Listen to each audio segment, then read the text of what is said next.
Greetings, ladies and gentlemen, brothers and sisters, friends, enemies, and comrades. I hope you're doing well today. I hope everything is okay with you. Now, today, I'll be here briefly just to give my two thoughts on what's about to happen, what I think is going to happen, rather, and examine some developing news that's happening in Kenya. If this is your first time, ladies and gentlemen, brothers and sisters, friends, enemies, and comrades, this is Kenya Revolutionary Channel, where we talk about Kenyan politics and world politics as it relates to Kenya. Now, if you're going to watch this on repeat or you're going to join in, please, the first order of business as usual is what? Liking the video. Karibu sana Pritka Kauru, nice seeing you. So go ahead and like that video and turn on the notification so every time I come in, you can always get the notification notified that I am live. I've had a couple of people tell me that they don't get any notification when I'm in. So let's try that. Let's go visit that notification button again. And again, in order to do that, you have to also subscribe if you haven't subscribed. So that way, you get the notification when I'm in, all right? Thank you very much. So nice seeing you, Pripal Kaur. Now, so far, the latest news, Juja MP, Mr. George something, I forgot his last name. I forgot his name. Is it Moimbuki or something like that? The Juja MP, his first name is George. I don't know his last name. Has been reportedly, he has been arrested for claiming that the Ruto administration used 13 billion taxpayers' money, Kenyan shillings, for the Raila AU campaign. In my previous live, I explained to you how possibly this money was used to pay Raila Odinga. It wasn't just for campaign per se. It wasn't campaign finances, but it was payment to Raila Odinga and his cohorts, okay, for conceding defeat in 2022. It was just being done in a clever way. And I reminded Kenyan people, at least the listeners who, paid attention, to not laugh, because the joke is on us, ladies and gentlemen. The joke is not on Raila Odinga. Again, ask yourself, even though, why? Okay, ask yourself this question. Why will they arrest? Why will the DCI arrest, detain the Juja member of parliament, Mr. George Kiambuki? I think that's his name, Kaimbuki or something. Okay? Why would they just arrest him and detain him for saying that Ruto spent 13 billion Kenyan shillings on maybe bribing the heads of states or whatever the case is? I mean, is that a reason to arrest and question somebody? I've had MPs say worse things and not be arrested. So to me, this is just a sign that maybe there's a truth to this. And that's why I re-emphasize that this money should be audited. An audit shall take place. And by arresting this member of parliament, Mr. George Koimbuki, I think, for claiming that Ruto used 13 billion as campaign finance for this Raila's AU thing, okay, this is a way of intimidating the members of parliament who reportedly said they wanted to audit where this money was used on, how it was used.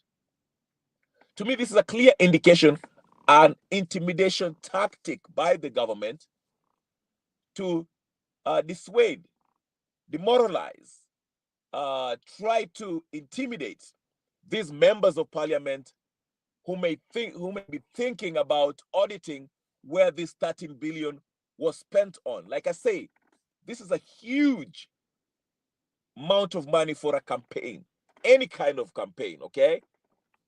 And it was a shocking amount. So to me, it's just something that we need to follow the developments with the MP who has been arrested by the DCI and is being detained as we speak. I haven't heard of anything about his release so far. And it should have, most Kenyans should pay more attention about this 13 billion that was so-called spent on campaign finance for Raila's AU bid. Again, I don't think this money was to bribe the heads of states, but this money was probably ended up in Raila's pockets, Raila and his minions, the Macau Mutuas, okay? So let's be vigilant. Kenya should apply pressure and keep Raila Odinga and Ruto on their toes. Let's not let up. Let's put more pressure and let's find out and get a comprehensive forensic audit on where this 13 billion went. This is the Kenyan taxpayers' money. So you have every right as a Kenyan citizen to ask how this money was spent. It is your money, so you need to know how it was spent. You have to demand answers, ladies and gentlemen, brothers and sisters. Okay? Now, as we move on from that, what is the next step for these two criminals? Okay? And another news, Uhuru Kenyatta is reportedly in Berlin, Germany. Okay? Berlin, Germany. I'm not sure what he's doing in Berlin, Germany. We can only speculate. Some people are saying he's running for a UN, United Nations spot. I don't know which spot he's running for, but nevertheless, he's in Germany. After a few days, he was reportedly in Addis Ababa days before the voting of Raila Odinga. But that's another news for another day. Okay? I just want to concentrate on the William Ruto and Raila Odinga's game plan. What are these two up to, ladies and gentlemen, brothers and sisters, friends, enemies and comrades? Now, as I mentioned, you had in the news report and the X Spaces, X tweets, where Cheragay say that now the NADCO report should be fully implemented. At the next step of it, that something that I've been mentioning here 1,055 times, that the next step is to try to change the constitution. Okay? Now, these two are not silly. They fully understand that the mood of the country, the general mood of the country, is not ready for a constitutional change. People are not looking forward to that. Ask yourself, ladies and gentlemen, I told you all these things are related. If you think about it, Karibu sana Shi Mariam. Think about it. All these things is interrelated. Remember, before the AU, leading up to the AU results, before that, they finally, they had an epiphany. They had a Damascus moment. It occurred to them that the IBC should be reconstituted. Oh, we need it. All of a sudden, it's important. While the 12 years in which the delimitation of boundaries was supposed to take place, when it was about to expire, nobody saw the urgency to reconstitute the IBC as the law says. But since the AU thing was about to commence voting and the results thereof, and the NADCO thing, which will require a plebiscite vote, they saw it fit to do what? To finally try to reconstitute the IBC. But they first did something.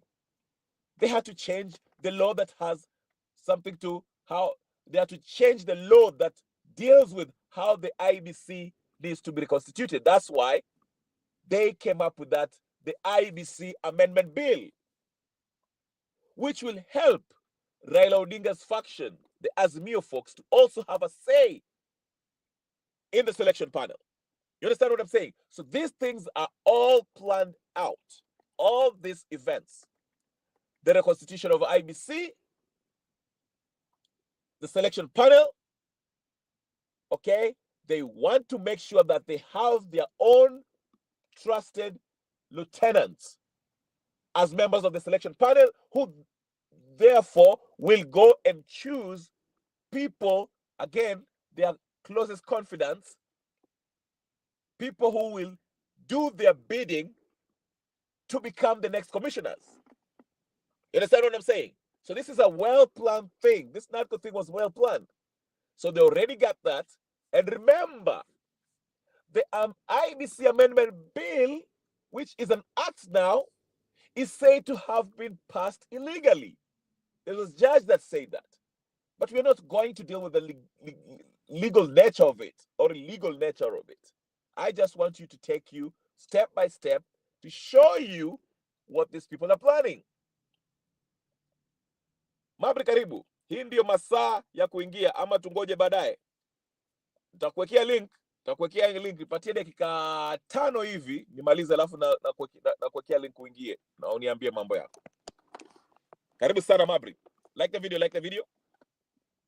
So now that they passed that amendment, IBC Amendment Bill, illegally, but they made it law, okay, to choose their own lieutenants as the members of the selection panel, who are in turn going to change their lieutenants as the commissioners, new commissioners, in preparation for the coming, not the 2027 elections, but for the coming referendum that's going to be introduced. Okay, they knew this. But meanwhile, we are going to, okay, use this 13 billion, if not more, to pay Mr. Odinga and his minions for conceding defeat in 2022. So we are going to behave as if we are fighting for Raila Odinga to go for the AUC and use this campaign finance, which I don't know who approved it. I thought any money that is to be spent by the government is supposed to be approved by the National Assembly. That much I know, as the Constitution stipulates. But that's another story for another day. So this 13 billion Kenyan shillings, okay, inatumiwa kwa campaign ya Raila Odinga, which is basically a payment to Raila Odinga for conceding defeat in 2022.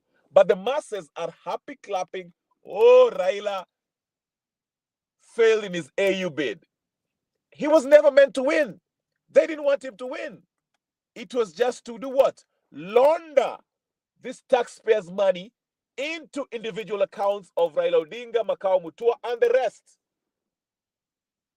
Maina Njenga. Okay? So that is what's happened. While the experts are telling us why Raila lost. Oh, they lacked diplomatic expertise. Oh, he was not the best candidate. Oh, Kenya was, I don't know, siding with people that we didn't like, or something like. You see that? We are being distracted with all sorts of reasons as to why Raila lost. But really, the man didn't actually want to win. This was a payment. The grand money laundering scheme, robbing the Kenyan taxpayers blind. Okay? Because if you look at it, even leading up to the AUC voting day, Raila was spending more time in Kenya talking about Kenyan politics, okay, than what was going on in the world, than making his diplomatic rounds in Africa. But just to get away from that, now that I've actually pounded that horse too much, let me move forward before I bring people in. So after that is done, Raila is paid. We saw the picture with him and with Ida in somewhere in Ethiopia, enjoying a good meal, smiling, cheesing it up, living his best life. Okay. Now the next round of conmanship is this. The useful idiot Gachagua is being used on the other side. Again, I like what Eric Latif said and asked, how come a few months ago, Gachagua, we saw Gachagua was waking up at 5 a.m., 6 a.m., I don't know, 4 a.m.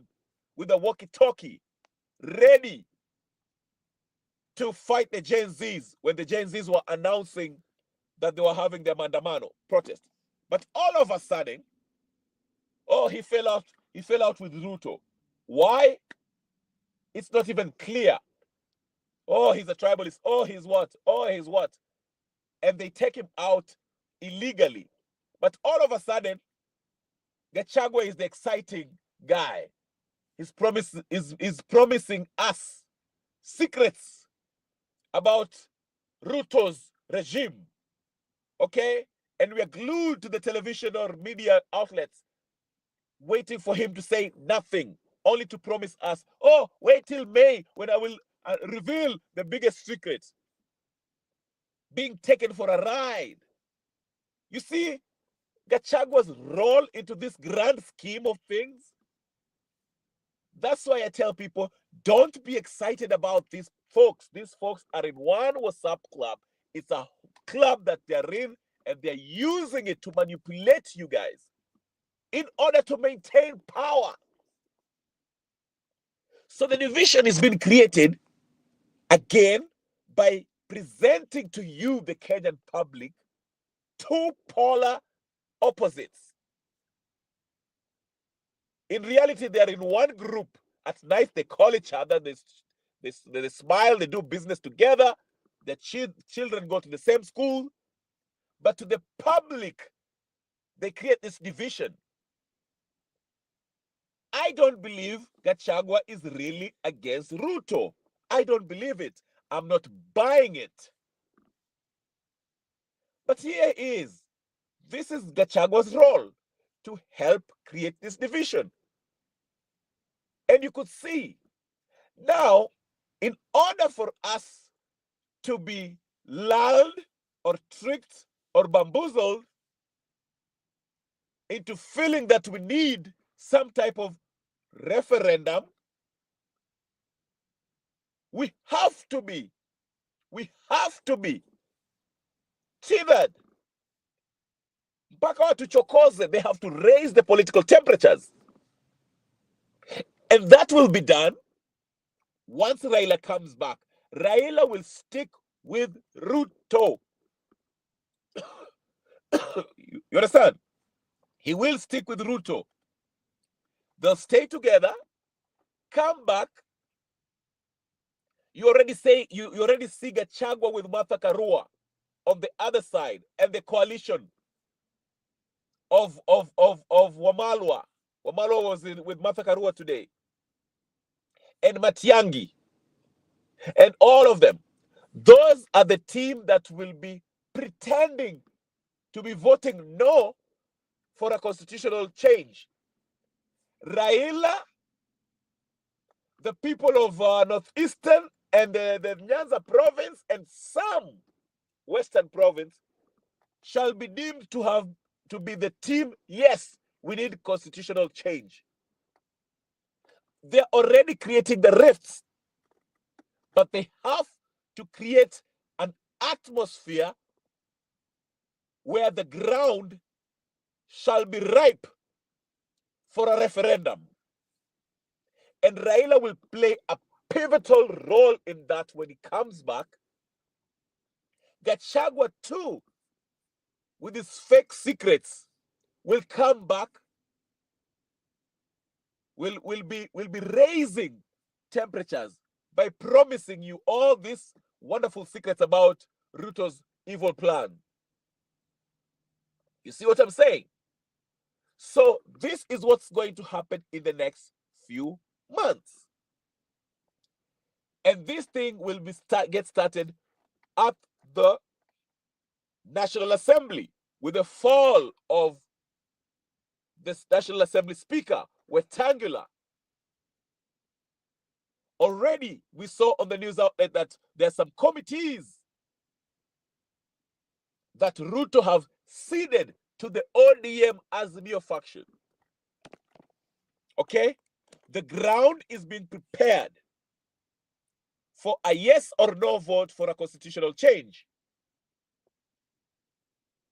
They are starting with the National Assembly and the Senate. They're using the Gachagua and Gachagua's coalition of Martha Karua, Matiang'i, Wamalwa, Kalonzo, and all of them. While the other side we have Ruto, Raila, Northeastern people, and their ODM brigade. And there shall be also tribal undertones that also will be promoted. Already you see the useful idiots like the not Gachagua, what's his name? Gauchos, who are maintaining this fake made-up rift between Luos and Kikuyus. Oh, Kibaki made the phone call. Oh, Wakikuyu walikuwa na celebrate ati Raila ameshindwa. Oh, they're creating it so that the yes people will say, oh, those people are making noise because they're not in government. So in order to have a common ground, we shall accommodate them.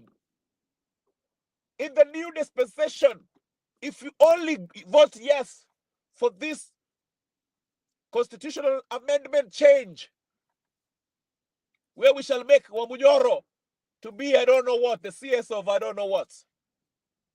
That is going to be the argument. And of course, the argument of the other side with the Martha Karuas and Gachagua will be, oh, these people are just creating positions for themselves to accommodate Raila Odinga and his minions. So that will be the difference.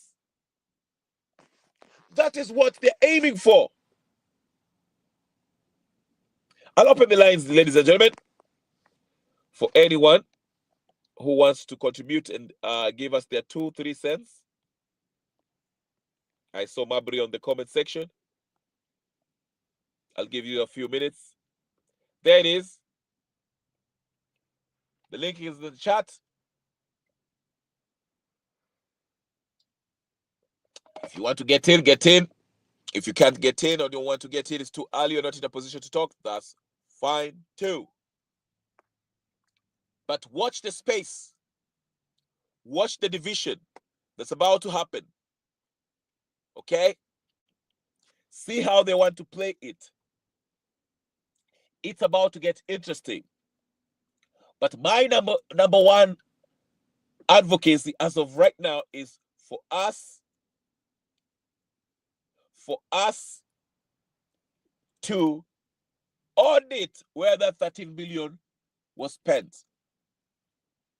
It might have been more than 13 billion. Okay, as we continue, make sure you like the video, subscribe, share, comment, and do all the good stuff.